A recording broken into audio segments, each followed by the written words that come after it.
Hello! So today I'm going to be talking about the Women's Prize for Fiction 2024 Shortlist. I'm going to be doing a really quick ranking and prediction of the winner. Now, I'm not going to be telling you too much about these books, the ins and outs, the idiosyncrasies of each one. I have done individual videos, individual reviews of every single one of the books on the shortlist. So if you want something a little bit more in depth, then go see one of those. I will leave all of the links in the description box. So here we go. Number 6. We have Restless Dolly Maunda, a fictional retelling of the author's grandmother's life. Now, this book was fine. It was just fine. The writing flowed nicely, and the protagonist did jump off of the page. She had personality, she had life. And I did like the location of this one. One good thing this book has given me is it made me realise I need to read a lot more Australian authors and a lot more novels set in Australia.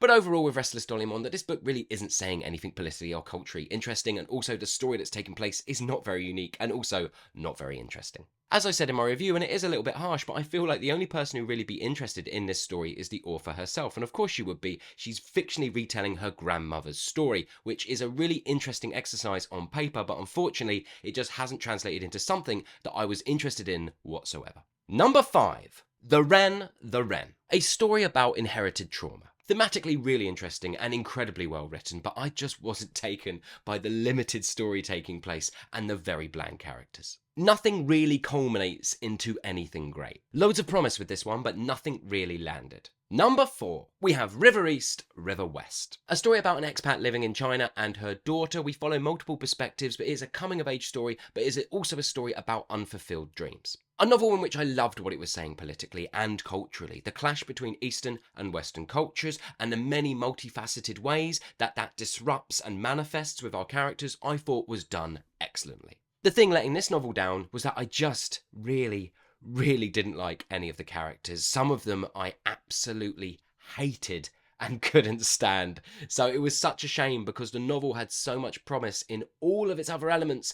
I just could never ever get past how much I hated the characters. Number 3, we have Brotherless Night. A story about the Sri Lankan Civil War in which we follow a woman slowly becoming a doctor and her aims to help people, but the conflicting positions she is put in by society, culture and her family. I really loved the journey of this novel. It really educated me and it gave me a very balanced perspective of the Sri Lankan Civil War, which was just brilliantly done. But for me, this book was let down by how utterly dull and boring and lifeless the lead protagonist was. I felt zero connection to our protagonist, which did mean that some of the more emotionally resonant moments that take place throughout this novel, there are events and things that happen, and the events hit me emotionally.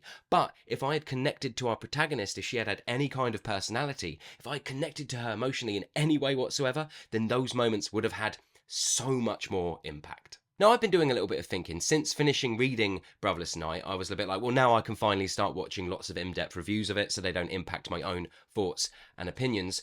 So I've been watching a lot because I've been really confused. A lot of people have been being like, this book is absolutely incredible, 5 stars, amazing. And a lot of people have been saying that they really connected to the lead protagonist. And I was baffled because there is nothing objectively. This is objective. There's no subjectivity here. There's nothing in the way this character is written that gives her any personality and sort of brings warmth to her. She is written in a dull and flat way, and you can look to my review of why I think she may have been written in that way. But regardless, people who are saying that they really connected to her, I have just been baffled by. But what I think is happening is a lot of people are simply placing themselves in her position. So any warmth or personality they are feeling is purely readers self-reflecting on their own personalities. Which is of course absolutely fine. Don't come at me, that is absolutely fine. You can read a book however the bloody hell you want to read a book.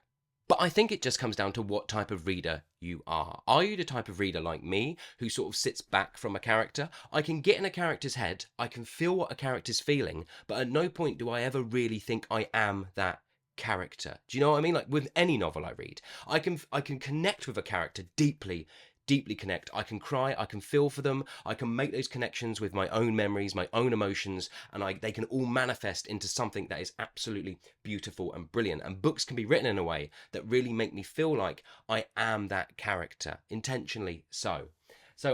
But I still keep a distance. I still don't think I am that character. Do you know what I mean? I don't read a book all the way through and think, oh, this is just Andy going through all these experiences. That is way too egotistical for anyone. Do you know what I mean? Like, that is not the way I read books. I look at books like Brotherless Night and I get to the point where I go, what would I do in this situation? The author has given me a character, they are the vessel, and I am presented with situations, and I think about how would I react to that situation, and then I balance that against the character's reaction and what they do, and if it's justified through their means of who they are as a person. But I think some people read books and it's just the them show. They have such big egos that every story is about them. Every story, they are the lead, and they put themselves in that position, and just imagine that it's them going through these experiences, and it is only those people who are the people I think are getting anything sort of like any kind of personality, any warmth, or any kind of connection in that way to the lead protagonist of this novel. So those people aren't wrong. They are feeling those things because they are imagining themselves in it, and that's where it's coming from. I'm making some sweeping statements here. I really do understand that. But yeah, I've just been so confused by this book because it's impossible for me to read this and to be able to agree with anyone who thinks this character has personality. They are written in the coldest way possible, in the driest way possible, with zero to go off of. And and ultimately, that's a massive shame because this book probably would have been my number one, possibly, if we had had any more or any hint of a connection to the protagonist. Number 2. Enter Ghost. The story of a woman returning to Israel after a decade away. She struggles with her relationship with her place of birth, but also with her family still living there. She's an actress and she quickly becomes involved in a production of Hamlet that's going to take place on the West Bank. I absolutely love the exploration of culture, politics, and sort of nostalgia taking place within this novel. It's extremely well balanced, and its exploration of art as a means for change was done really, really well. There is a lot going on in this novel. It is incredibly well layered, and out of all the novels on the shortlist, I would say this is the one that made me think the most. Current events could be playing heavily into that, so timing is probably a big thing with how much I sort of connected and researched past its pages. However, just like Brotherless Night, this novel is let down big time by its lead protagonist. She is very, very dry and really hard to connect to at times. Also, her relationship with some of the secondary characters themselves, and her relationship with her sister was just not pushed far enough for my own personal tastes. Number 1. It is, of course, Soldier Sailor. A novel about motherhood, specifically raising a newborn to around the age of a toddler. This book is extremely raw and honest with its depiction of motherhood. It's not saying anything as politically or culturally engaging or relevant as Brotherless Night, River East, River West, or Enter Ghost. However, out of all of the novels, it is the one in which I was able to just connect to the protagonist so much. I was so inside her head, constantly playing that game of thinking about what she was feeling, connecting with what she was feeling, but also thinking about how I'd react in that moment. Oh, it was just done so well. Yeah, I just got totally lost in this one, and now I didn't necessarily always agree with the protagonist and her perspective. Sometimes I really disagreed with the way she might react to a certain situation, but that just goes to show how well balanced this novel is. It isn't leaning one-sided too much. It's allowing those gaps, those little moments, for us to sort of question her perspective, to question the way she thinks about things, and then just one sentence will happen and you will be so back connected to her, and it will, oh god, yeah, I don't really have the words to sort of justify this one. I have had some comments from people who absolutely hated this novel, and I can, I don't necessarily agree with that, but I can completely understand it. But this one, yeah, I don't know if it was timing, but it just grabbed me, took hold of me, and it just worked for me. Oh, and the writing is stunning, absolutely stunning. So there you go, that's my ranking. So let's move on to the old prediction.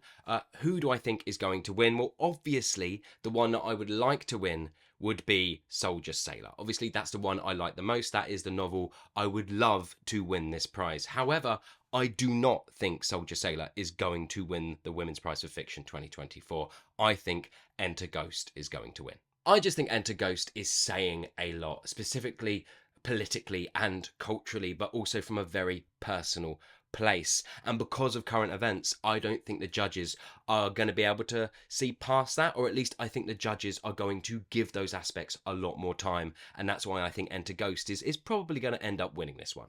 But of course, Soldier Sailor is the one that I really, really want to win, and I will be crossing my fingers that that one is the winner. So if you have the time, I would like you to do something for me. In the comments below, out of the shortlist, the 6 books on the shortlist, what one do you want to win? What's the one that you really want to win? And what is the one you think will win? Now they could be the same book, but yeah, just let me know down below. And also, out of the entirety of the long list, out of the whole long list, what is the book that you would have wanted to win? So if you imagine that the entire long list was eligible to win, what is the one book that you would pick? Because the book that you like the most might not have been on the shortlist. So yeah, let me know. I don't really want to read the entirety of the long list. I haven't got time for that. I've got too big a stack of books that I really, really want to read to get to. But if there's anything from the sort of long list that you think was robbed, that's what I'm looking for. So yeah, as always, sorry, this has been a very rambly one. I hope you're well. I hope you're enjoying whatever you might be reading, and I will see you all on the next one.